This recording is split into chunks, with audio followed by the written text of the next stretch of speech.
Can you make a claim against a tree? The answer is technically yes, but you'd very rarely have the evidence that you need to be able to prove negligence. Before we get into the liability aspect, if you enjoy my liability reviews, do make sure to hit the follow button. So in this clip, my viewer was driving down the road when a tree on the right hand side has fallen into their path, which results in the collision. We'll get the first hurdle out of the way first. If the tree has felled because of a storm, usually the cause being high winds, you usually would not be able to claim against the tree, as it's a natural event where nobody is probably negligent for it falling. It is for this kind of incident that comprehensive insurance exists. If there is no entity or person negligent and there's nobody to be able to recover the costs of the claim from, you can make the claim from your comprehensive insurance policy. This would mean that your no claims discount would be affected if it's not protected, and as a reminder to everybody that thinks that insurance is a scam, it's a no claims discount, not a no blame discount. Now, if it wasn't felled due to storm activity, you might be able to make a claim against the tree, or its owner essentially, but first you'd need to identify them. If it's on a trunk road, it could belong to the highways.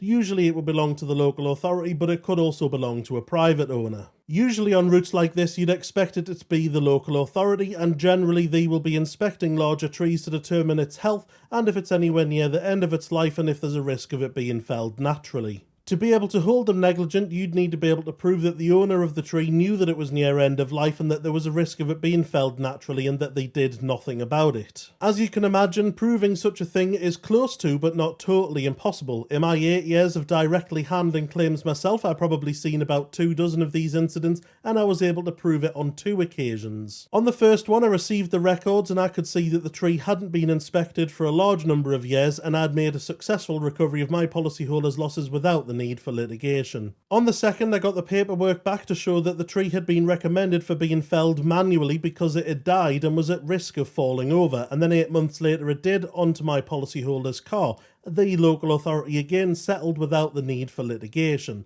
So yes, you can certainly try and attempt a claim, but you will need to be able to prove negligence to be successful with it. Lovely jubbly, sound as a pound.